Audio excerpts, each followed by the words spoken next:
All right. Hello, everyone.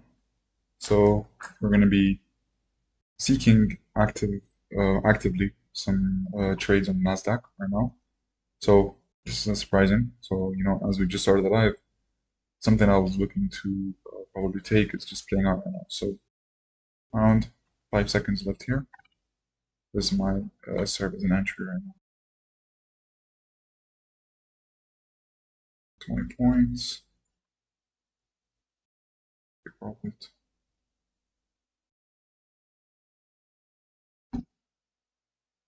Just draw out this inversion.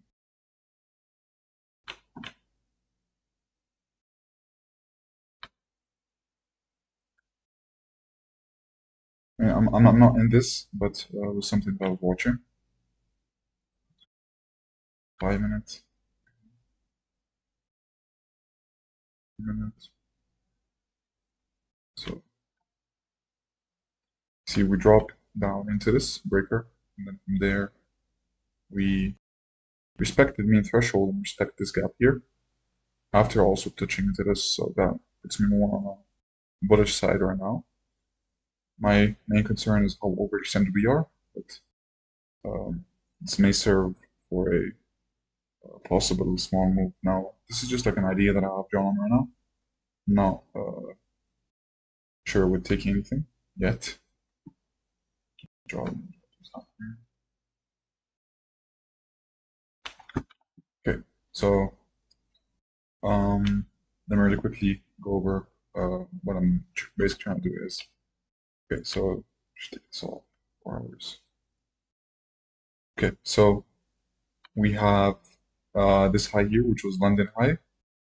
Going into today, since the morning actually, I was hoping to look for shorts, and obviously we didn't get granted shorts with this candle here, constantly expanding higher.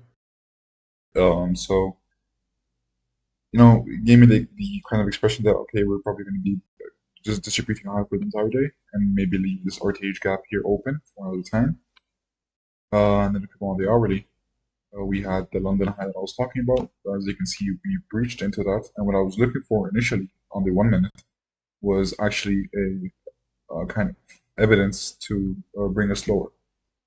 Now, let's move into that. So let me just draw this on so we can have a kind of feel on where it is. So you see, we ran it once here, and then we formed a breaker. See high, low, higher, higher, low, low. We touched into it, traded lower, touched into an imbalance here, and then IO fed within this imbalance, and we started trade higher. And then we went above it one more time, and then you see this gap here, this red gap. It is a 2-minute gap, and what I kind of had drawn out here is if we go on the 15 minutes, you see we can draw out the range from this low to this high, and that gives us the discount level from there. And visible on the 1 minute. And from there, you see that we set in a low in premium, went into discount, took this low, and then from there we expanded higher, forming a breaker. So we have here a low and then a high. And then this range, there is that mean threshold, which is the midpoint. And then you see, as we went into the 2-minute gap, which we can see here, we went lower, touched the breaker, and then from there we respected it, and then we inversed this gap. That was what I was trying to take. Obviously, I didn't take it, just because I feel like it's not so safe right now, especially taking the London liquidity. But yeah, this may turn any moment. There's nothing really convincing that okay, we're going to be reaching above London higher right now. What I would do at this point, following my model, would just be wait if my model is provided, and if it is provided, then okay. If it is not, then that's okay too. But this may play out. This may or may not work. Uh, an important point that I want to be watching is this 2-minute gap. See, if we shift or close through that high, then we will probably be seeing way higher price points. But you see, so far it's working.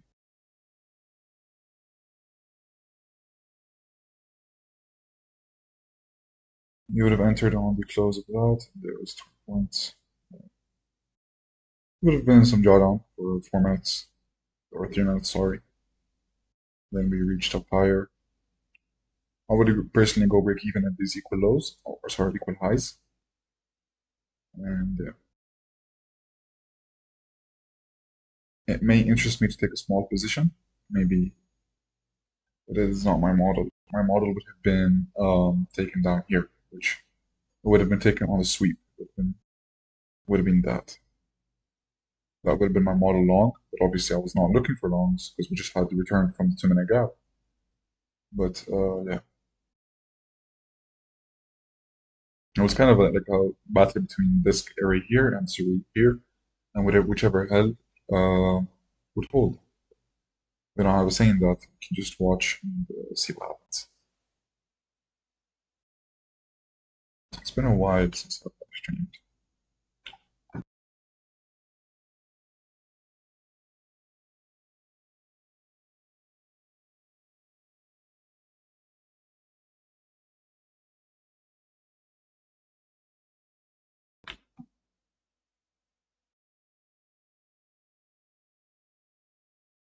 So you see we had a small volume imbalance here.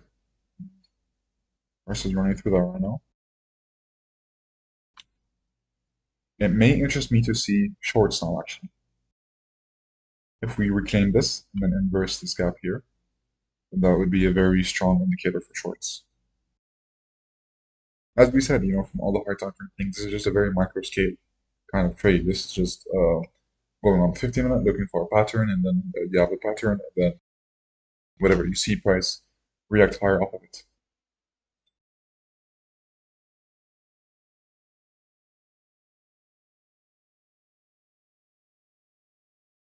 The bigger picture would be expecting a move lower here off of the sweep of this, which is my main, not main, it's my model too, actually. But yeah.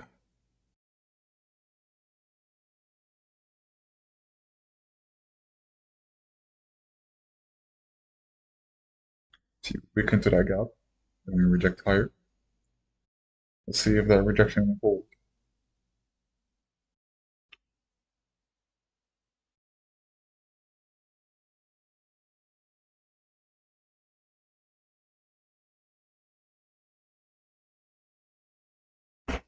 I want to remove this off my chart, and I want to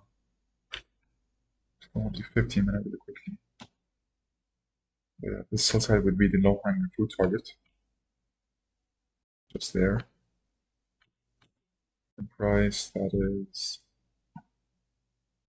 around 20 points.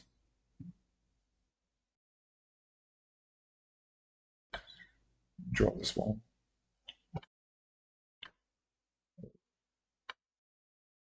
I have no idea what that was. But, okay. 1:20 p.m. We see the breaker main threshold, the one that we were at previously.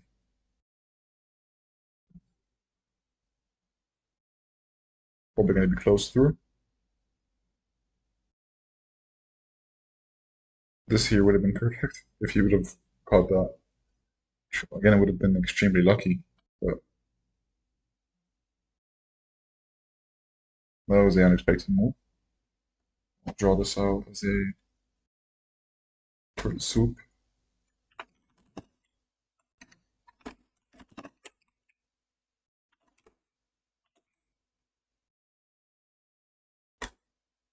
To go from the line, it's just annoying. There's that breaker main threshold, the one that had this here, obviously been disrespected, and pairing that with the idea of us taking a high here. So we had a high low, higher high, lower low. If we form it for a value gap here, that might be a good opportunity to take short. Now, obviously, we are in a 15-minute gap, but we are also in a very, very deep premium. And the sell side here seems like a very good target because in the logic of using this as a high, low, higher high, and eventually our lower low, we move lower, that would make sense. But yeah, now let's just look for my model. I want to take this all watch from the 15 minutes. Because we do have order block here that we are not yet fully moved into. But let's draw it out. Just so we have a grasp on where price is trading.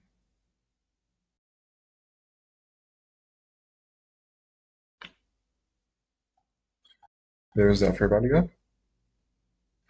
Let's see if this, paired with the order flow, is enough to bring us beneath the 15-minute gap. If it does, let me mark out the subside here.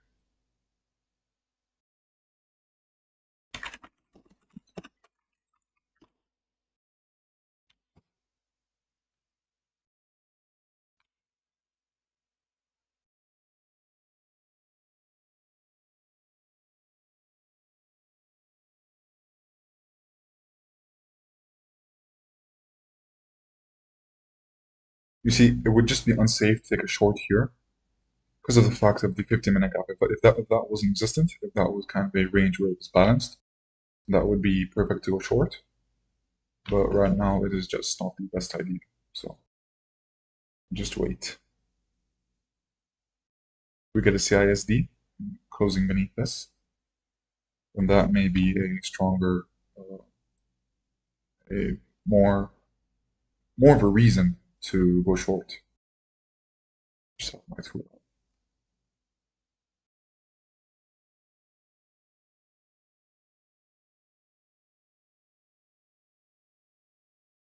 And that would put me in my stop would protect me if even we were to go back higher.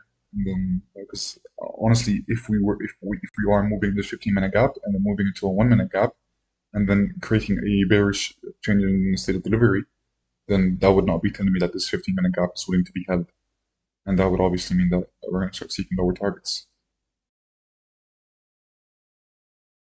We'll see.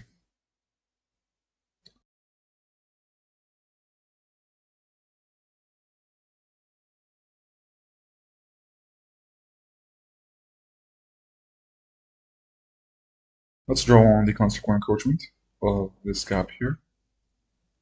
Let's make it dotted. And we'll see how price kind of treats that. See, right now it has some sort of respect to it. It touches into it and then rejects higher, as it's doing right now. But if we want to see shorts and if we want to see this gap hold over this one, then what we want to see is price push through the consequent encroachment and support to the consequent encroachment as resistance instead of support.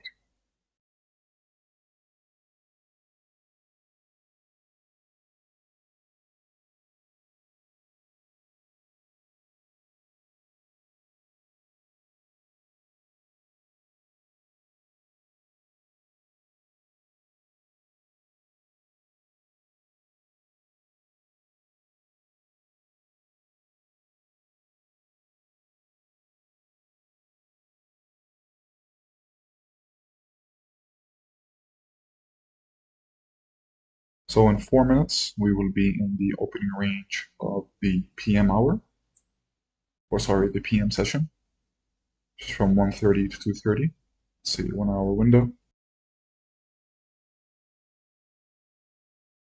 2 minutes. So we have a bigger gap that is just now getting filled, and we have that breaker low starting right at that level. So it will be most ideal to see this kind of wick into it, and then if we do want to return higher, it will be best to see it wick into it, and then from there have a drop back lower remain and respect this. That would be the most ideal.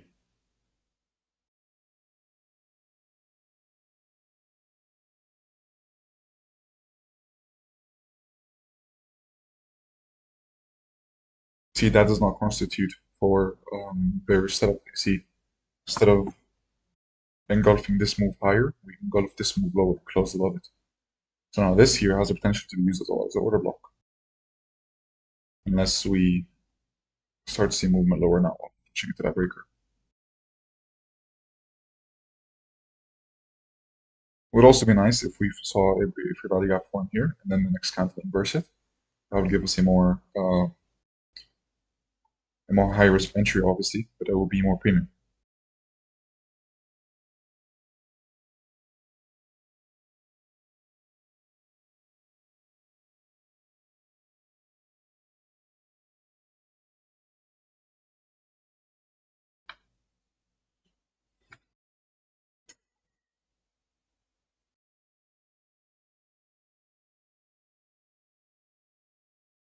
So there's that gap. It's formed into that. Seeing this inverse would be on the road to seeing this up move here getting engulfed closely. We also have a rejection block here, so we're going to pay attention to how we move into that if we do.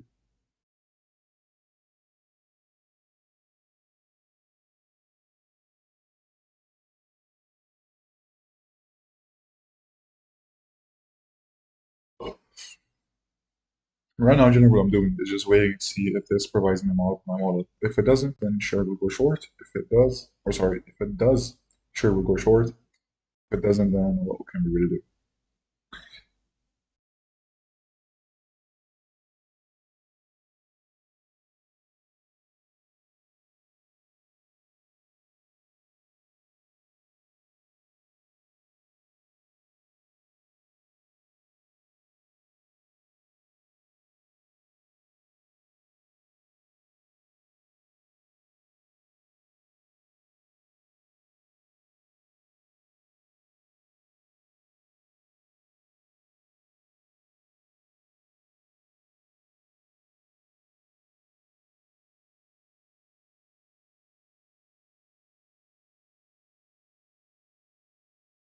So there it seems like that gap is going to be inverse.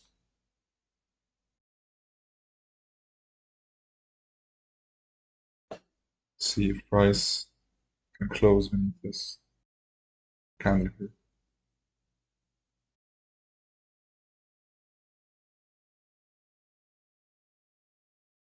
Just 10 seconds left right now. 2 minutes.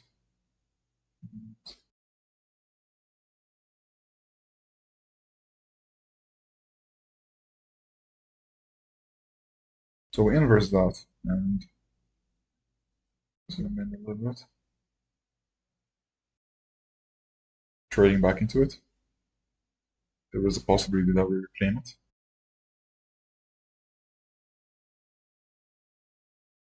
Because there is this volume imbalance here. The price is not inverse within that. So if we want to draw that out, then we would have to take the high of this candle, or sorry, the open of that candle towards that.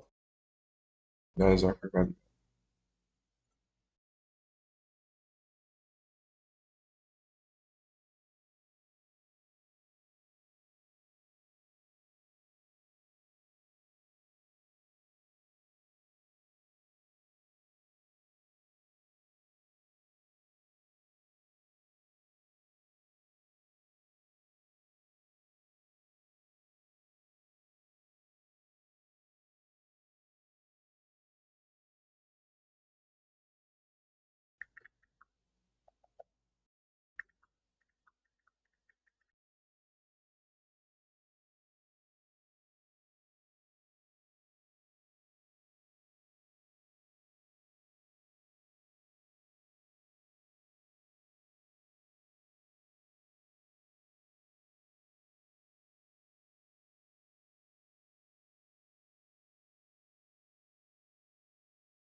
Alright, so it doesn't seem that we'll be getting the model for it.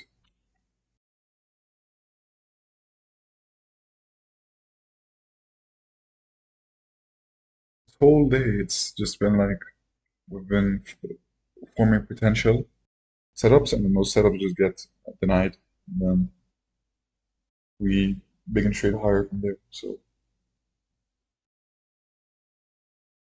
I can't help but be a little bit disappointed that price is not giving what I want. But we always have to know that we can't control that. Price is the extraneous variable. Whatever it does, it's not up to us. What we need to do is make the best possible decisions.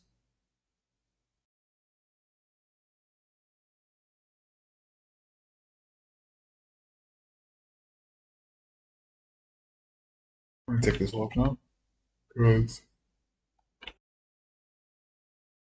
I don't think we'll be getting it out. So let's just keep watch.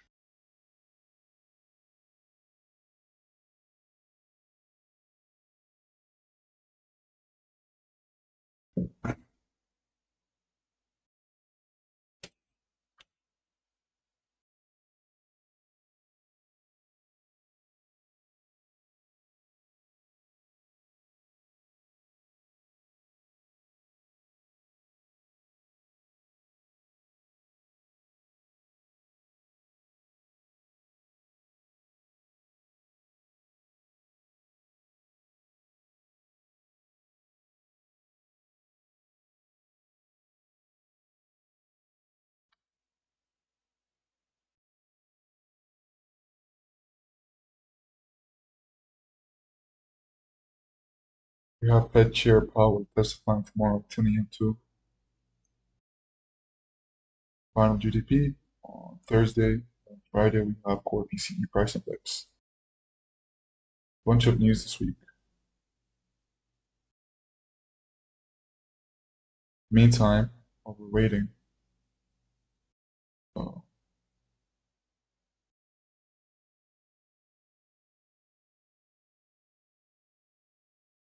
I'm gonna put on some news.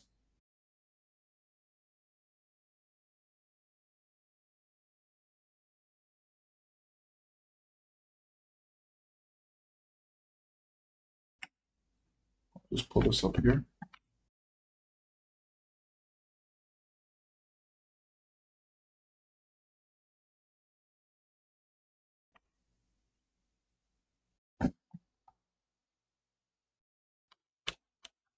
What a day. I mean, in less than 24 hours, we had a U.S. base attacked by Iran, a very confusing ceasefire announced, then pretty quickly violated, and a presidential F-bomb, which I feel like we should probably start there because it actually kind of sets up the chaos that was the last couple days. So this is President Trump just a few hours ago on the White House lawn talking to reporters, clearly expressing his frustration over trying to figure out what's going on between Israel and Iran. Here we go. That have been fighting so long and so hard that they don't know what the fuck they're doing. Do you understand that? Listen, Mr. President, I get it. Been trying to follow what's happening in the last couple days, and that's I think that matches a lot of people's feelings right now. But nonetheless, trying to figure out like where do we start here? And I think the best place to begin is yesterday's Iranian attack against U.S. forces in Qatar. So U.S. Central Command, actually based out of Qatar, published a statement on this yesterday saying, quote, U.S. forces, alongside our Qatari partners, successfully defended against an Iranian ballistic missile attack targeting Qatar's Al Udeid air base near Doha. Thanks to the professional, competent, rapid, and coordinated response of the U.S. and Qatari forces, the ballistic missile attack was defeated by U.S. and Qatari Patriot batteries, and there were no casualties to American or Qatari personnel. They went on to add no significant damage to anything on the base. Again, looks like everything was intercepted. President Trump spoke to that as well, and this is where just the madness of yesterday kind of began. We knew it was coming, by all accounts. There was a warning issued by the State Department for U.S. citizens in Qatar to shelter in place. Hours before the attack took place, Qatar cleared the airspace. The funny thing is, even though this was expected, the regional fear that occurred when these strikes happened last night was insane. I was hearing about it all over the news. I saw videos of people running out the mall and screaming. It was like we were in a new nuclear war. The U.S. days ago had moved aircraft off of the airbase, and all of our personnel were in shelters well ahead of time. In fact, Fox News, like 30 minutes before the missiles were even launched, said an attack is imminent. And we know that it was kind of staged and set up as an off-ramp for Iran because President Trump then confirmed it shortly after the attack took place. He posted, quote, Iran has officially responded to our obliteration of their nuclear facilities with a very weak response, which we expected and have very effectively countered. There have been 14 missiles fired, 13 were knocked down, and one was set free because it was headed in a non-threatening direction. I am pleased to report that no Americans were harmed and hardly any damage was done. Most importantly, they've gotten it out of their system, and therefore, hopefully, will be no further hate. I want to thank Iran for giving us early notice, which made it possible for no lives to be lost and nobody to be injured. So, again, the theater, right? And I believe that when they attacked U.S. bases back in 2020, there was also some advance warning given there as well. It's just strange to watch all this play out. Right now, this clearly upset the Qataris. The Iranians still celebrated it, some as a victory. Now, it didn't fool everyone, right? We've got some videos of Iranians celebrating in the streets. We've got some official statements from the IRGC talking about how this destroyed the American airbase and humbled the Americans, and now they know they can't mess with Iran. But again, when President Trump puts out on X and a public medium that Iran warned us before the attack took place, the claims of an overly successful operation is only going to permeate so deep in Iranian society. There's been a lot of issues with the internet there recently, no doubt, but there is still access to the internet. Iran is not completely cut off from the outside world, and no doubt quite a few of their citizens, and you can see them commenting on social media posts, recognizing that this was all just a show. Now, a couple hours after that took place, this is where the madness really began. And this is one of those things where it's better to be able to look back at it a day later or a few hours later than trying to understand as it was going on what was happening. Because at this point, I'm not convinced that the United States, Israel, and Iran were on the same page at all. Maybe now, but up until this point, it's questionable. So President Trump, seemingly out of nowhere, because there were not even rumors of ceasefire talks going on, declared, "Hey, great job, everyone. We've reached a ceasefire." He said, quote, "It has been fully agreed by and between Israel and Iran that there will be a complete and total ceasefire." And I'm not going to go into the terms of like the times here because it's... This guy's channel is Preston Stewart, by the way. I get most of my information about conflicts in the world by him. He's very unbiased. And yeah, all credits from this video go down. a mess of like 6 hours and 12 hours, and that's probably some of the confusion. Also, 6 hours and 12 hours from when is also seriously something that needs to be considered. But he said, upon the 24th hour, the official end of the 12-day war will be saluted around the world. So he called, the war is over. Great job, everyone. We did it. You can go home. But here's the problem.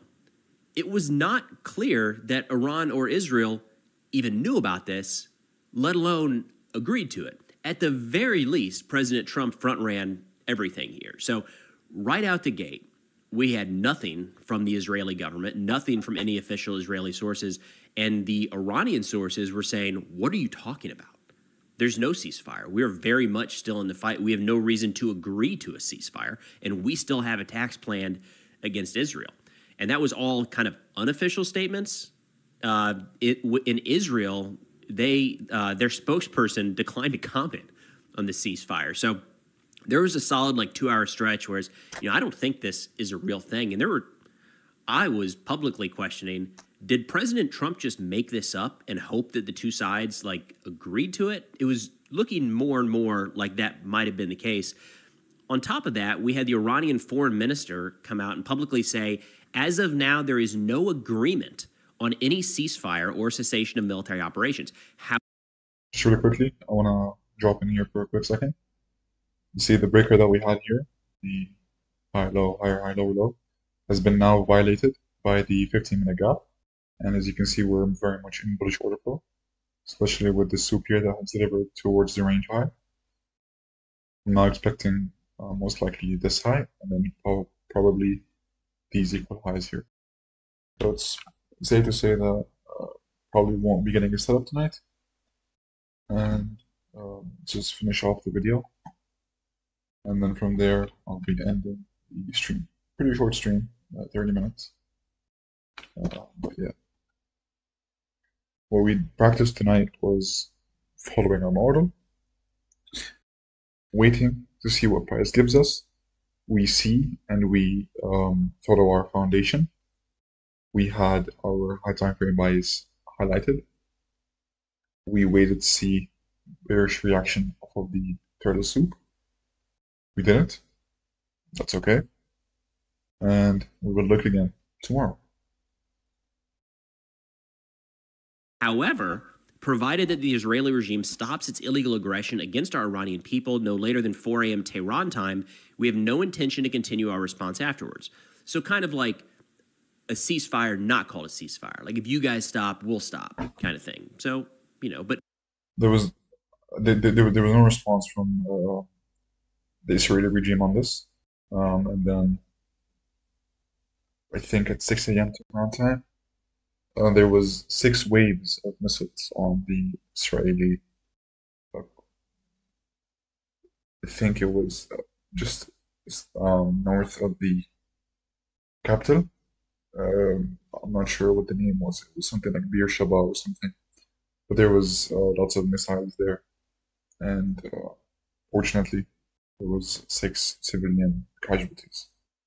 But nonetheless, the important part there is this is long after President Trump announced the ceasefire was in place, the Iranian foreign minister saying there is nothing in place. Meanwhile, there were massive strikes going on all across Iran last night. By all accounts, it appears to be the most significant bombardment carried out by the Israeli Air Force since this war began. I mean, they were hitting targets left and right, locations all across Tehran shaking for hours on end, which also kind of threw some skepticism on the fact that there was a ceasefire. Like, if there's a ceasefire, is Israel really going to be going this hard? Or then again, maybe they're getting the last punches out before they actually slow it down for a little bit. Then a couple hours later, and I should note that 4 a.m. Tehran time thrown out by the foreign minister doesn't appear to line up with anything that President Trump mentioned. It was pretty clearly before that timeline. And from what I can tell, Israeli strikes were still ongoing after 4 a.m. So that was the third time thrown out in this ceasefire debacle. Anyways, a couple hours later, the foreign minister did apparently confirm that a ceasefire was in place. He said, quote, "The military operations of our powerful armed forces to punish Israel continued until the very last minute at 4 a.m. Together with all Iranians, I thank our brave armed forces who remained steady to defend our country until the last drop of blood and who responded to any attack by the enemy until the very last minute." But Iranian attacks continued after that, to include what appear to have been at least one launch after the ceasefire was in place. But before that happened, and after the foreign minister said the ceasefire was in place, we actually did get some confirmation from Israel. They put out a statement saying last night, Prime Minister Netanyahu convened the cabinet to confirm. I want to put something up really quickly that just was posted 4 minutes ago. New news, actually. Let me put it up.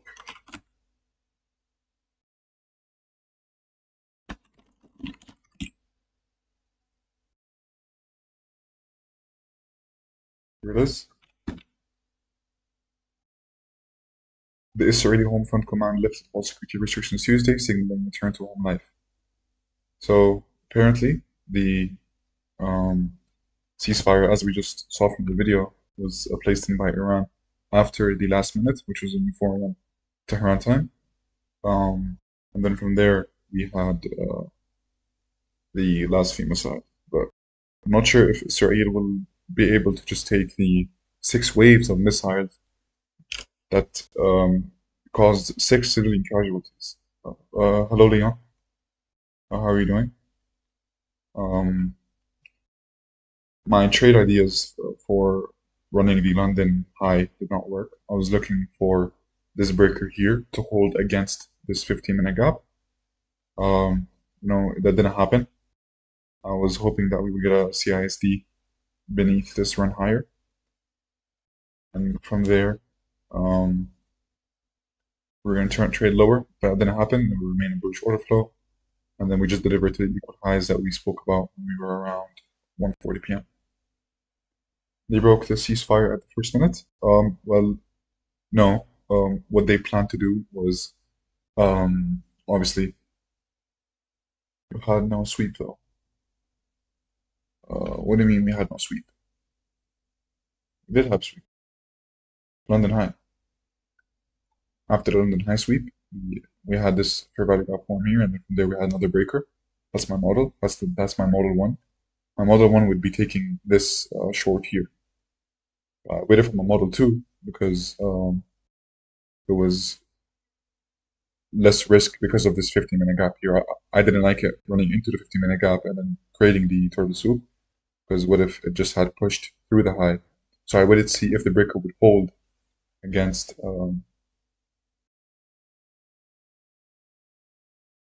this 15-minute gap, but it didn't. No to go long. What do you mean? Do you mean this? The run on the sell side here?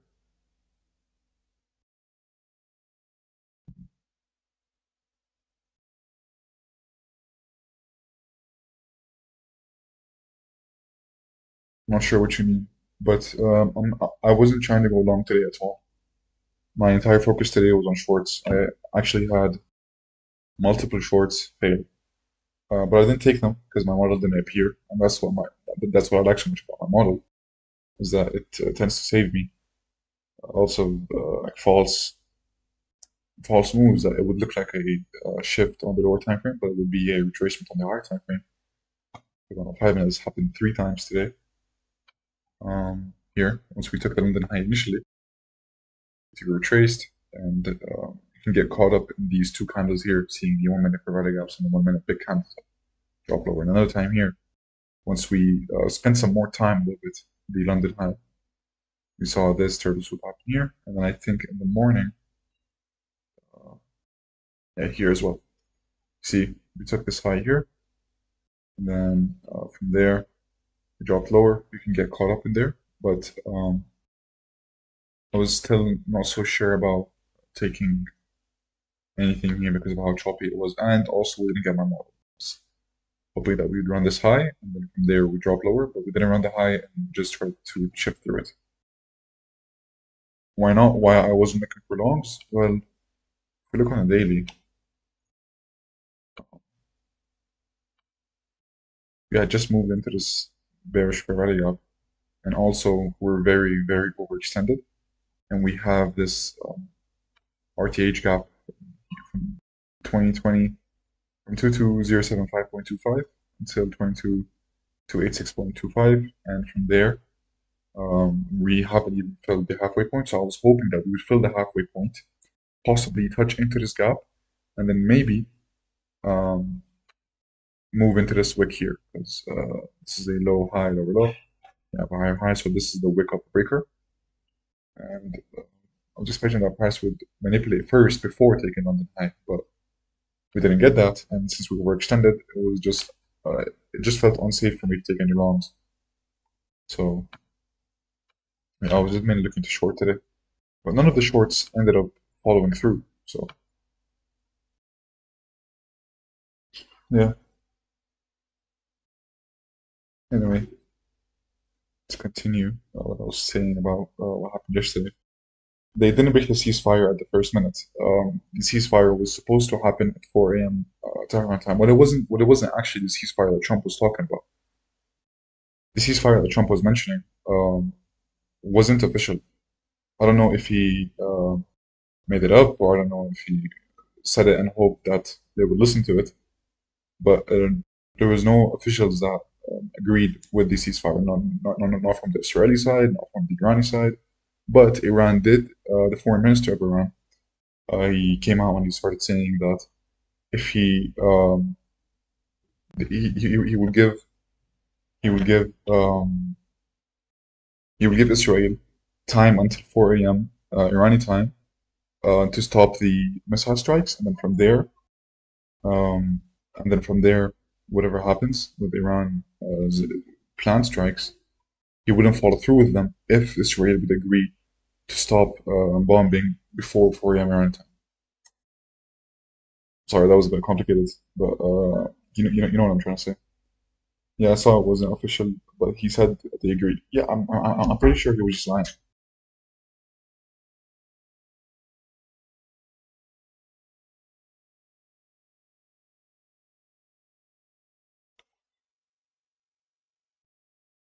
I'm not sure what Trump's plan was. I was really hoping that they would just agree.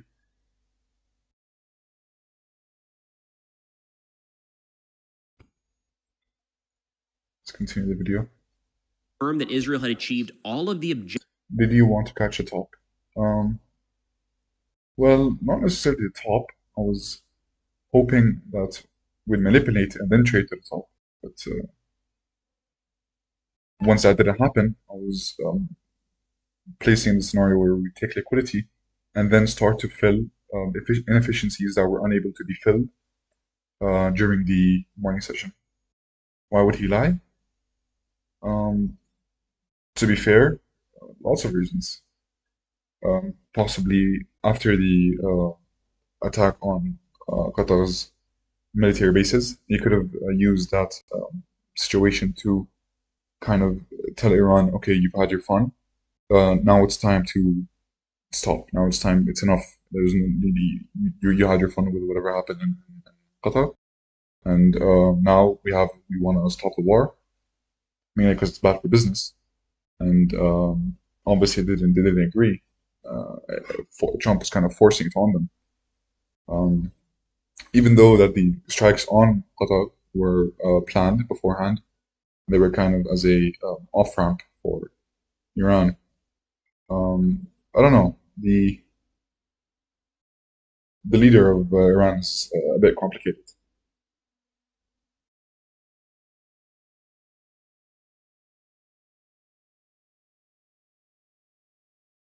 Objectives of Operation Rising Lion. So again, kind of out of left field. Like, you know, in the span of just a couple hours yesterday, we've got the drastic escalation of Iran attacking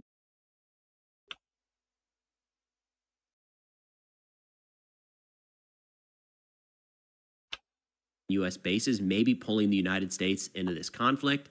And then all of a sudden, Israel says, well, actually, we accomplished everything and more. Well done, everybody. They say Israel has removed a dual immediate existential threat, both in the nuclear field and the field of ballistic missiles. In addition, the IDF achieved complete air control over the skies of Tehran, inflicted severe damage on the military leadership. One thing that I do know, as you just mentioned, Israel has accomplished basically what it wanted to. It took out Iran's nuclear facility. It has control over Iran's skies, and over 60% of anti-air and air defense machinery and equipment that Iran has been destroyed as of before yesterday. So Iran is generally a neutralized kind of it's the victim here, honestly. Not in the sense where it's done nothing wrong, but it's been kind of it's obliterated. There's nothing left in it. It has a couple of missiles. Sure, we can attack civilians in Israel all we want, but in the end, their skies are taken up, and the whole Arab nations, all the Arab nations, and most of Europe condemn what they've done, especially after last night with the attack on the Qatari bases. So that's related to what we just showed on the Twitter. If I can put that up again. See the Home Front Command. He lifted all security restrictions, and he signaled their return to normal life. And what that tells me is, for Israel, the war is over. Whatever feelings, whatever underlying feelings, whatever moves that Iran wants to do following that would have no effect on Israel. And destroyed dozens of central Iranian government targets. Israel thanks President Trump and the United States for their defensive support and participation in eliminating the Iranian nuclear threat. Quick note on that, we actually got some really cool footage of the U.S. B-2 bombers taking off and landing during Operation Midnight Hammer the other day. Some of these pictures are just, you're great, right? Seeing these things in action. Haven't seen any strike footage yet, and we went over some battle damage assessments yesterday, some updated satellite imagery. Nothing really new on that front at all. I'm not even sure. I would think the U.S. probably does have some strike footage, but nothing has made it out publicly quite yet. The Israeli statement continued saying, quote, in light of the achievements of the operation's objectives and in full coordination with President Trump, Israel agreed to the president's proposal for a bilateral ceasefire. This is a tremendous success for the people of Israel and its fighters who removed the two existential threats to our state and ensured the eternity of Israel. Now keep that in mind because we're going to come back to it and kind of the assessment of what all this means. Israel is declaring victory. They have achieved their objectives of eliminating the ballistic missile threat from Iran and the Iranian nuclear weapons program. But a few hours after this ceasefire went into effect, Israel was still hitting targets all across after the ceasefire was announced, before it went into effect, because you've got this window, right, where it's, hey, in 6 or 12 hours, that's when the fighting will stop. Well, in that window, Israel went hard. According to the IDF, they say Israeli Air Force fighter jets struck dozens of military targets in Tehran throughout the night, deploying more than 100 munitions. In the strikes, we once again hit the SPND headquarters building, which is used for the development of technologies and weapon systems for the Iranian regime. Additionally, we inflicted repeated and severe damage to the military manufacturing infrastructure in Tehran. In western Iran this morning, we identified preparations for a missile barrage towards Israeli territory and operated to thwart and disrupt the threat. we struck 8 launchers that were ready for immediate firing. Even at this moment, the Israeli Air Force is maintaining aerial readiness for threat removal and rapid offensive actions. Before the ceasefire came into effect this morning, about 20 missiles were fired from Iran towards various locations across the country, most of which were intercepted, but not all. And it looks like over the course of 6 barrages, at least some of them got through. One appears to have been a direct impact on an apartment building in Beersheba in southern Israel that at this point appears to have killed 4 people and wounded at least 20 more. Now, that strike, again, was in this weird window where the ceasefire had been agreed upon by both parties but had not yet gone into effect. Just think about how tragic that is for any loss of life after an agreement has been reached, but the two sides say, well, we're going to do a few more attacks. Yes, we're going to stop in a few hours. Our objectives have been met. We've done what we've wanted to do. And both sides are saying that. We just got to drop a few more bombs and fire a few more missiles. Imagine think of the tragedy of the people killed in that barrage. Nonetheless, it does look like that was the end of the Iranian launches for the time being. Meanwhile, just to add to the overall confusion here, there were attacks on military bases in Iraq. It looks like right now Balad, Taji, and Victory were all hit with suicide drones. There's still not been any claim of responsibility there. There's rumors that these, if they were suicide drones that were utilized, and really what we're seeing is the aftermath of the attacks. We don't know for sure, and it looks like some radar sites were hit. Radar sites, you kind of look at Israel as maybe wanting to clear a path through Iraq, but Iraq, by all accounts, has just kind of, whether they have allowed or haven't really had any means of defending against the Israeli aircraft flying overhead, that's been the case so far. There are not, from my understanding, U.S. forces based at Balad, Taji, or Victory. So this would not necessarily be Iran going after U.S. service personnel, but right in the middle of all this, some explosions in Iraq. And again, we still don't exactly know what happened there. Shortly thereafter, Israeli Defense Minister Katz reported that Iran had begun the launch of additional ballistic missiles towards Israel in direct violation of the ceasefire. He said, in response to this violation, I have instructed the IDF to carry out powerful strikes against regime targets in the heart of Tehran.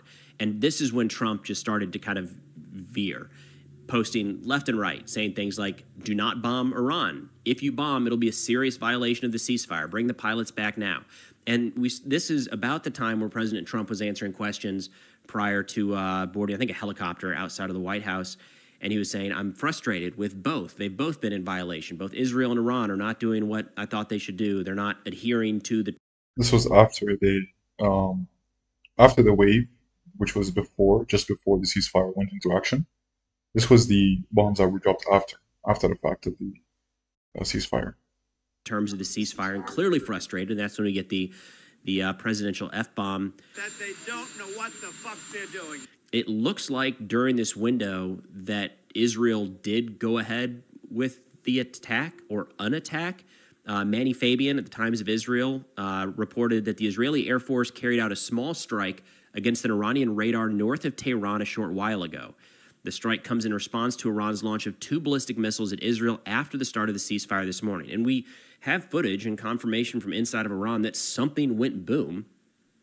So maybe now the ceasefire is back in place?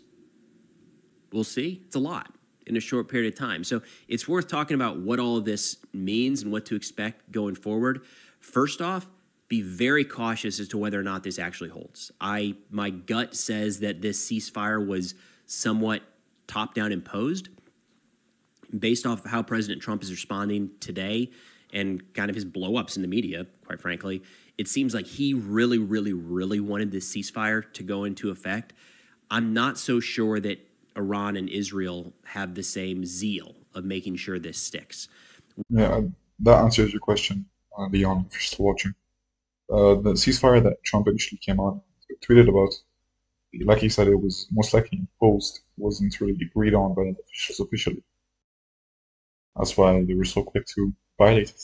And Israel, obviously being Israel, is going to retaliate no matter what Trump says. We're seeing a lot of posturing between the three parties right now.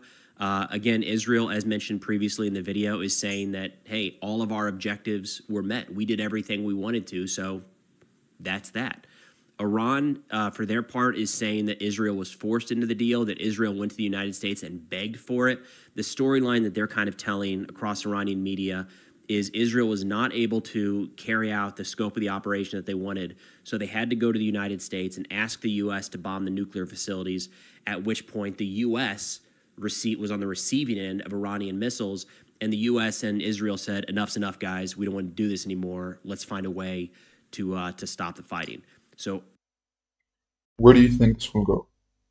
My personal opinion, I spoke about this with my father yesterday, actually. I mean, and a lot of what he told me was Iran's just being butthurt. It's being butthurt that they couldn't do anything against the B-2 bombers that America dropped on its nuclear facilities, and it's just trying to retaliate anyway because obviously it still has its citizens, it still has a country, it has a population that needs to be felt protected. It needs to be felt that it's under a army. It needs to be um, it needs to have that sense of reassurance that we have control over what's going on, but they really don't. And that's I think that's what's happening right now. Israel has what it wants since the beginning. It has all of the control over the Iranian skies. It destroyed over 60% of its anti-air and artillery equipment from the military. But all in all, what Iran has done to Israel generally comes down to murdering civilians. Now, this makes Iran worse than, or not any better than what Israel did in Gaza. Now, the way that Israel's going to respond to this, honestly, it's a mess. Whether they end up sending over more bombs to Iran, not sure. Obviously, Trump does not want that. He wants the war to be completely over. I don't think it will stop at Iran. Where do you think it will stop? What do you mean by that? Do you think they'll end up attacking more countries, like Iraq, like how they did? Because he did mention in the video that a radar facility in Iraq was hit, and it mostly seems like it was Israel. But what do you mean by you don't think it will stop at Iran?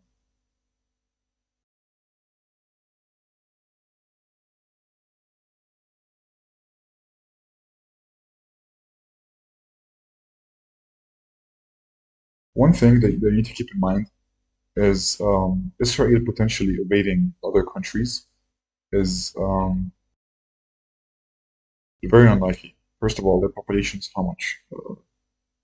What's the population of Israel? Let me look it up really quickly.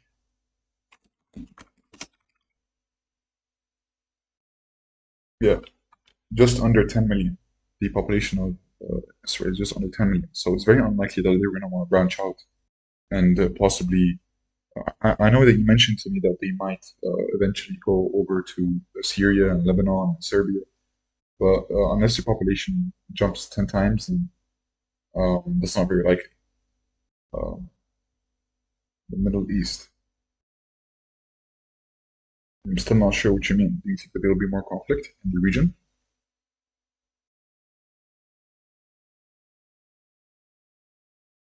If there will be any more conflict, then what I believe is going to happen is going to be more from the proxies that Iran has. Okay, Iran can say that they're participating in the ceasefire, but they can also go to their proxies and unofficially and secretively try to get them to attack whatever they see fit. This has happened before, and it's very likely, and it's the kind of only solution they have on their hands right now if they want to attack Israel in any way possible, is to use their militias. Now, this is obviously going to be terrible for the Middle East. The reintroduction of the proxies like Hezbollah and the Houthis and whatever. This will be horrible for the Middle East, especially because Iraq and Jordan and Saudi Arabia would be used as corridors to move from their locations towards Israel, and that would make lots of regional instability. Trust me, Saudi Arabia and Jordan are way too close with America to risk a corridor possibly infecting their relationship. So I think if it does come to that, then America and Saudi Arabia and Jordan will have to go on a ground war to try to stop the proxies, which I don't think they will struggle with doing, especially with the support that Saudi Arabia has from Israel and the peace treaty that is between Jordan and Israel. And also, Saudi Arabia and Jordan don't they already live America. Yeah, what do you mean Saudi?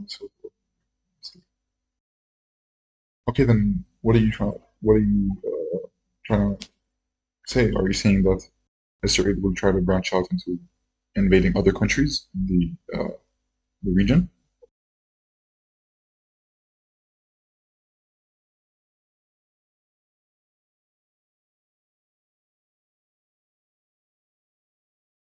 If that's what you're saying, then again, the population problem comes again.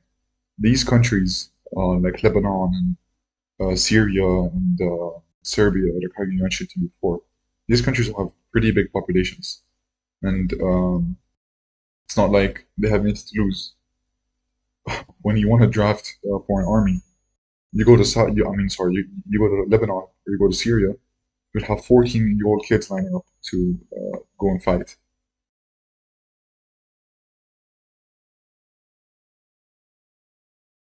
And it's a problem because it's the Israeli land is very accessible from Lebanon and Syria. It's not like the situation with Iran and Israel where they're forced into an air war. They're forced into the skies because of the geographical sites of.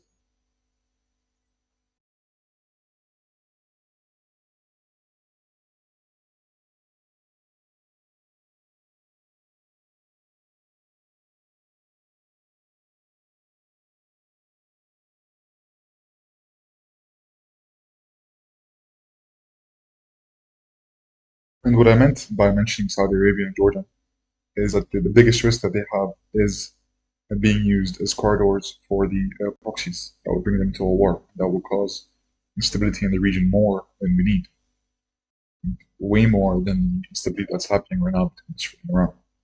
Because these groups, and they are underdeveloped, they do cause havoc, they do cause fear among the regions.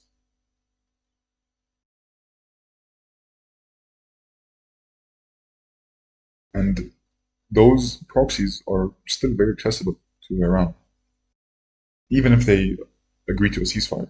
But that's still always a weapon with them.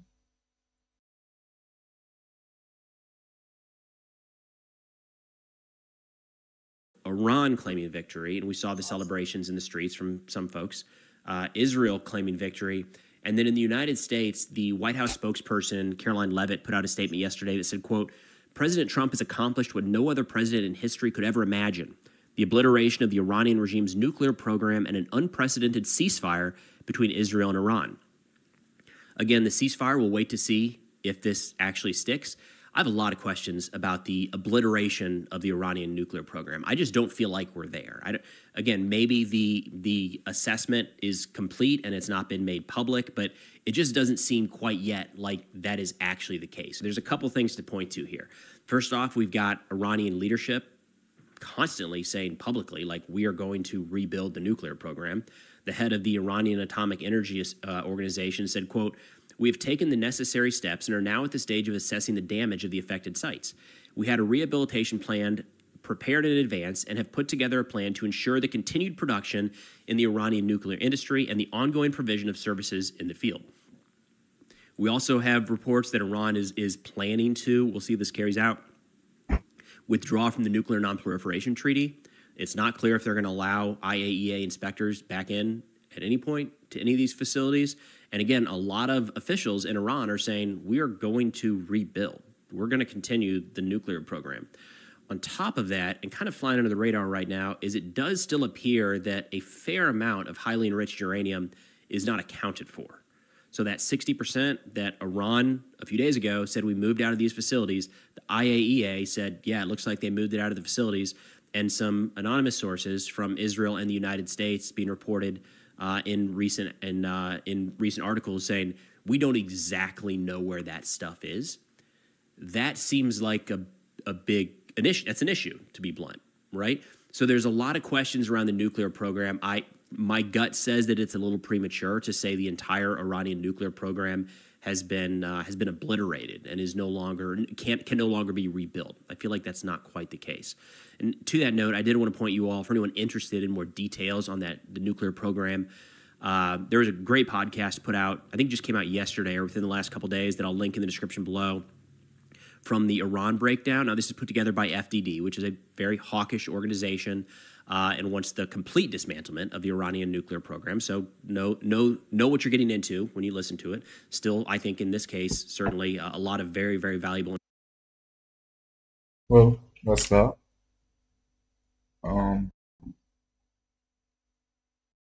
This upcoming week and the weekend is going to be very important to how the situation will continue to unfold.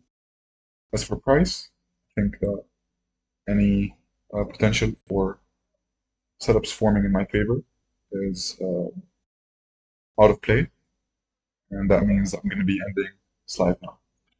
Thank you all for watching. I hope you all enjoyed, learned something, and yeah, good luck trading tomorrow.